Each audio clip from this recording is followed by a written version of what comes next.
Good morning students. मैं doctor Nemichand Khatri, lecturer government senior secondary school मांगता, आपका डाइट बाड़मेर से डिजिटल लर्निंग प्रोग्राम में हार्दिक स्वागत है, अभिनंदन करता हूं। बच्चों, जैसे कि आपको पता है कि अभी अपन विद्युत रसायन चैप्टर 3 इलेक्ट्रोकेमिस्ट्री पढ़ रहे थे। इस चैप्टर में अपन ने खूब सारे टॉपिक्स ऑलरेडी कर लिए हैं। अब इस चैप्टर का जो लास्ट टॉपिक है वो है संक्षारण, कोरोजन। संक्षारण कोरोजन बहुत ही इंपॉर्टेंट टॉपिक है। देखिए बच्चों, संक्षारण क्या होता है?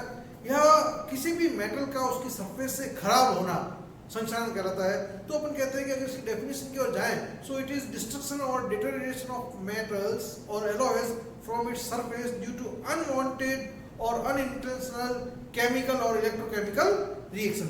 बच्चों, किसी भी मेटल या एलॉय अयस्क का उसकी सरफेस से एक अवांछित रासायनिक या विद्युत रासायनिक अभिक्रिया द्वारा क्षरण होना, खराब होना संक्षारण कहलाता है। बच्चों, यह अभिक्रिया आप नहीं कराते, ये ऑटोमेटिकली होती है। इट इज अनवांटेड और अनइंटेंशनल अभिक्रिया।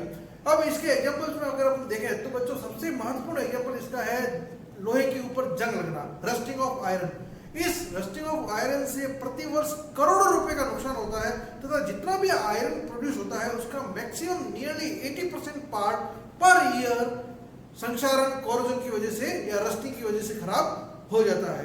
दूसरे इसके एग्जांपल में अपन जाएं तो अपन देखते हैं कि तांबे की जो सरफेस है, पीतल की सरफेस है, वो काली पड़ जाती है या उसके ऊपर ग्रीन कलर की लेयर आ जाती है। इसी तरह से जो चांदी की सरफेस है वो काली पड़ जाती है। तो इस तरह से रस्टिंग ऑफ आयरन, तांबे की सतह का पीला पड़ना, चांदी का काला पड़ना, यह सब अभिक्रिया क्यों हो रही है? क्योंकि ये मेटल जो है वो एनवायरनमेंट से रिएक्शन कर रहे हैं। यह रिएक्शन अनवांटेड होती है, अनइंटेंशनल होती है, अवांछित अभिक्रिया होती है और इसको अपन रोक नहीं सकते हैं। तो इस अभिक्रिया के दौरान ये मेटल धीरे धीरे खराब हो जाएंगे, इसका लाइफ पीरियड कम हो जाएगा तथा यदि आपकी मशीन इन मेटल से बनी हुई है तो इस मशीन की मेंटेनेंस कॉस्ट बढ़ जाएगी, आपको उसको बार बार ऑयलिंग सर्विसिंग करवानी पड़ेगी। अब देखिए बच्चों कि सबसे महत्वपूर्ण एग्जांपल अपन देखें कोरोजन का, वो है रस्टिंग ऑफ आयरन। तो इसकी क्या मैकेनिज्म होती है, क्या क्रियाविधि होती है? बच्चों, आपको पता है कि इलेक्ट्रोकेमिस्ट्री चैप्टर में आपने पढ़ा है एक एनोड होता है, एक कैथोड होता है तथा हमेशा ऑक्सीकरण एनोड पर होता है।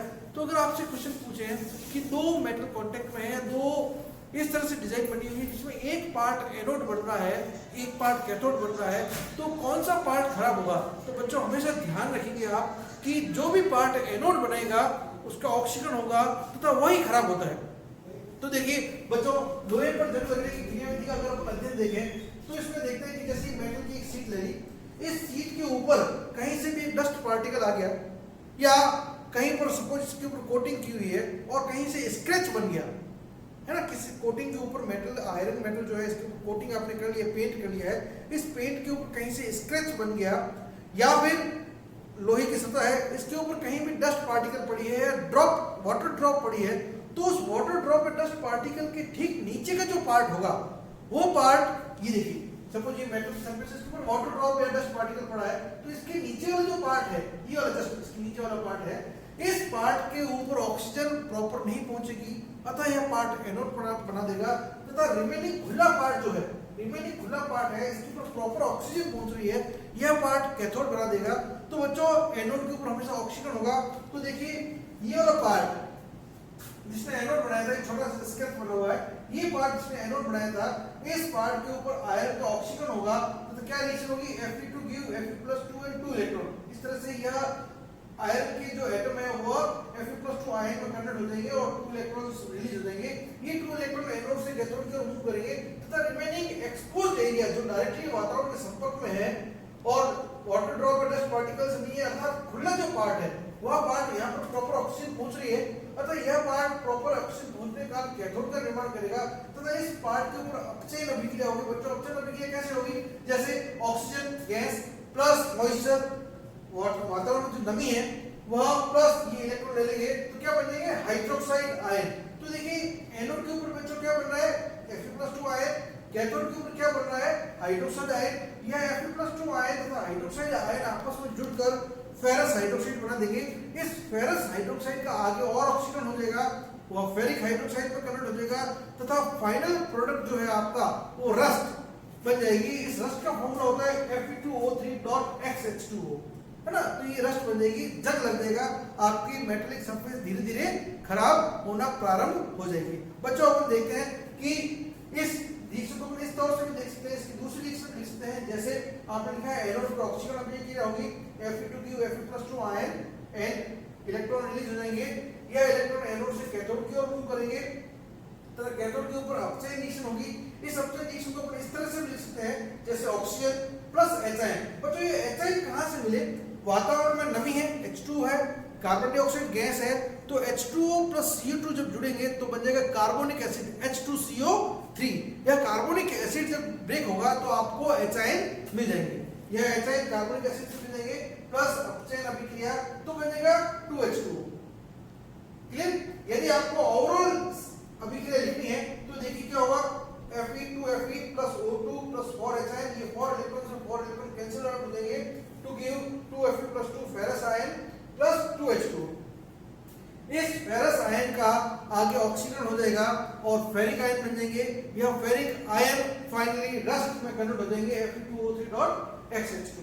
तो यह इस कोरोजन की संपूर्ण अभिक्रिया होगी। बच्चों कोरोजन की वजह से प्रतिवर्ष लाखों करोड़ों रुपए का नुकसान हो रहा है, तो कहीं न कहीं अपने को इस कोरोजन को रोकने के उपाय या कम करने के उपाय पता होने चाहिए। बच्चों एक बहुत महत्वपूर्ण बात है, कोरोजन को आप 100% रोक नहीं सकते हैं, क्योंकि मेटल सरफेस होगी, मशीन होगी, मेटल की बनी हुई है, वह वातावरण में एक्सपोज होगी।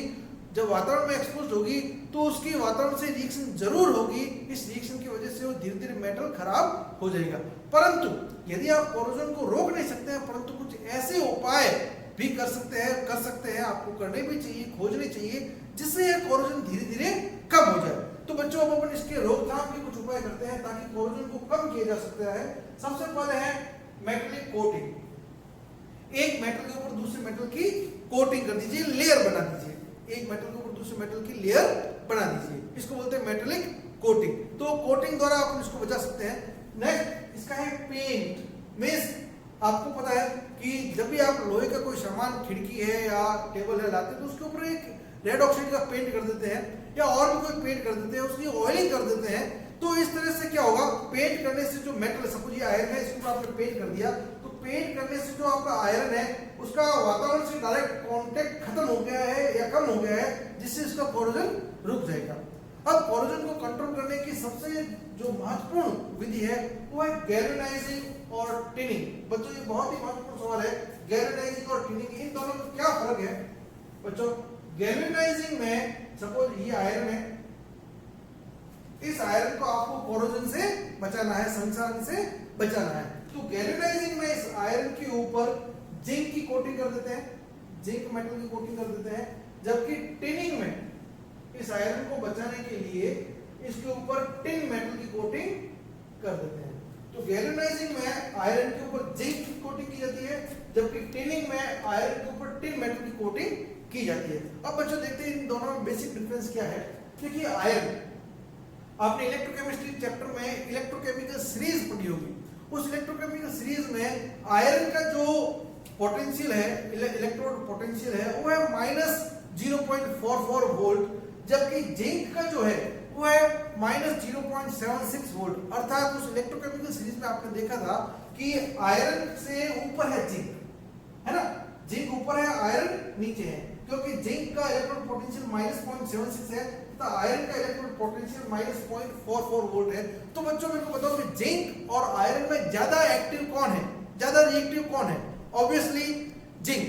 तो इस केस में आपने आयरन के ऊपर more reactive, zinc is more reactive than iron, it is more reactive than iron. तो जिंक के ऊपर आप, आयरन के ऊपर आपने जिंक की कोटिंग की है, तो जिंक मोर रिएक्टिव है, अतः जिंक एनोड बना देगा।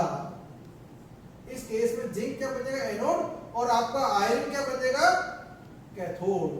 तो आपको ये पता है बच्चों कि हमेशा खराब कौन होता है? ऑक्सीकरण किसका होता है? एनोड का। तो इस केस में जिंक धीरे धीरे खराब होना शुरू हो जाएगा, उसका ऑक्सीकरण प्रारंभ हो जाएगा तथा आयरन बचेगा। तो इस केस में देखिए जिंक जो है खुद को बलिदान कर रहा है और आयरन को बचा रहा है। So here zinc is saving the life of iron due to its sacrificial nature. अपने स्वयं को बलिदान कर रहा है और आयरन को कोरोजन से बचा रहा है। परंतु टिनिंग में बच्चों क्या होता है, टिनिंग में देखिए आयरन के ऊपर टिन मेटल की कोटिंग की है।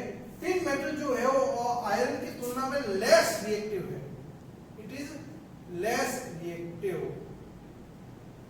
तो लेस रिएक्टिव होने की वजह से ये कैथोड बना देगा तथा आयरन इस केस में एनोड होगा। परंतु बच्चों आपको ये पता है कि कैथोड लेस रिएक्टिव मेटल, देखिए ये है आपका आयरन, इसके ऊपर आपने पूरी कोटिंग कर दी है टिन की, ये पूरी कोटिंग टिन की है, ये आयरन है। अब टिन यहाँ पर क्या है बच्चों, कैथोड। कैथोड जो है वो एनवायरनमेंट से रिएक्शन नहीं करेगा। तो जब तक कैथोड एनवायरनमेंट से रिएक्शन नहीं करेगा, टिन एनवायरनमेंट से रिएक्शन नहीं करेगा, अर्थात टिन खराब नहीं होगा। और जब तक टिन खराब नहीं होगा तब तक आयरन तो इसके नीचे ढका हुआ है, तो आयरन खराब नहीं होगा। अर्थात टिन जो है वो आयरन की लाइफ बचा रहा है। क्यों बचा रहा है बच्चों? Due to its inert nature, अपनी अक्रिय प्रकृति के कारण। तो जब तक टिन पूरा खराब नहीं होता है, आयरन सेफ है। तो यहाँ पर बच्चों तो बेसिक डिफरेंस क्या है, गैल्वेनाइजिंग में आयरन के ऊपर मोर रिएक्टिव जिंक मेटल की कोटिंग की जाती है, अतः जिंक एनोड बना देगा और उसका कोरोजन प्रारंभ हो जाएगा, वो धीरे धीरे खराब होना शुरू हो जाएगा। तो here zinc is saving the life of iron due to its sacrificial nature. परंतु टिनिंग में आयरन के ऊपर लेस रिएक्टिव मेटल टिन की कोटिंग की जाती है। टिन लेस रिएक्टिव है, अतः ये एनवायरनमेंट से खराब नहीं होता है, कैथोड बनाएगा। और जब तक कोटिंग खराब नहीं होगी, टिन खराब नहीं होगा, तब तक इसके नीचे ढका हुआ आयरन सुरक्षित रहेगा। So here tin is saving the life of iron due to its inert nature. बच्चों इसको कोरोजन संक्षारण को बचाने का, रस्टिंग ऑफ आयरन को बचाने का एक एग्जांपल और भी है, वो है प्रॉपर डिजाइन ऑफ मशीन। आप कोई भी मशीन बनाइए बच्चों, उसकी डिजाइन प्रॉपर होनी चाहिए। कैसे? जैसे आपने एक मशीन बनाई बच्चों, ये इस तरह से अर्थ के ऊपर पड़ी है, अर्थ के टच में है। इसी मशीन को आपने इस तरह से बना दिया, इसके लेग बना दिए ताकि ये मशीन जमीन से थोड़ी सी ऊपर हो जाएगी। तब मेरे को बताओ इसमें प्रॉपर डिजाइन कौन सी है बच्चों? ये डिजाइन प्रॉपर है, ये डिजाइन इम्प्रॉपर है। It is not good design but it is good design. तो इस डिजाइन वाली आयरन की मशीन में कोरोजन अपेक्षाकृत कम होगा, ये अपेक्षाकृत ज्यादा लाइफ टाइम तक चलेगी, परंतु ये जल्दी से खराब हो जाएगी। ऐसा क्यों बच्चों?